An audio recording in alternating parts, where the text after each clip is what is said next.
எல்லோர் பார்வையும் விவேகம் மீது. 2017 ஆண்டு ஆரம்பத்திலிருந்து கடந்த 7 மாதங்களாக வெளிவந்த படங்கள் மிகப்பெரிய வெற்றியை பெறவில்லை.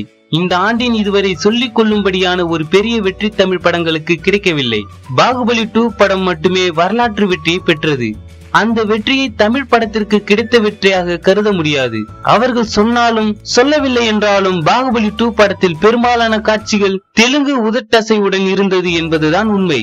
அந்த படத்தை தவிர இந்த 7 மாதங்களில் வெளிவந்த நேரடி தமிழ் படங்கள் சுமாருக்கும் கீழான வெற்றியை தான் பெற்றுள்ளது. லாபம் என்று சொல்லும்படி ஒரு படம் கூட இல்லை என்பதே கசப்பான உண்மை.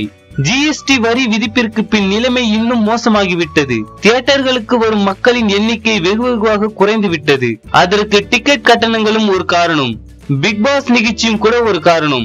சனி ஞாயிறுகளில் மட்டுமாவது தியேட்டர்கள் ஹவுஸ்ஃபுல் ஆனதை பிக் பாஸ் நிகழ்ச்சி கெடுத்து விட்டது என தியேட்டர் வட்டாரங்களில் தெரிவிக்கிறார்கள். இப்படி பலவிதத்தில் தடுமாறி கொண்டிருக்கும் தமிழ் சினிமாவுக்கான இந்த ஆண்டின் வரவேற்பு விவேகம் படம் வந்த பிறகு மாறும் என திரையுலகத்தினர் பலரும் ஒரு எதிர்பார்ப்புடன் நம்பிக்கையுடன் இருக்கிறார்கள். மக்களை மற்ற விஷயங்களை மறக்க வைத்து தியேட்டர் பக்கம் வரவழைக்கும் சக்தி விவேகம் படத்திற்கு இருக்கிறது என அவர்கள் உறுதியாக நம்புகிறார்கள்.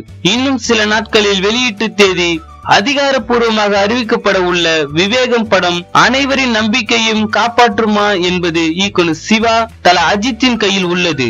3வது முறையாக இணைந்துள்ள இந்த கூட்டணி தமிழ் திரையுலகத்தின் தற்போதைய தடுமாற்றத்தை திருப்பி போடுமா என பார்ப்போம். இந்த வீடியோ பிடித்திருந்தால் லைக் பண்ணுங்க. தல அஜித்தின் விவேக படத்தை பற்றி உங்களின் கருத்துக்களை கமெண்ட் பண்ணுங்க.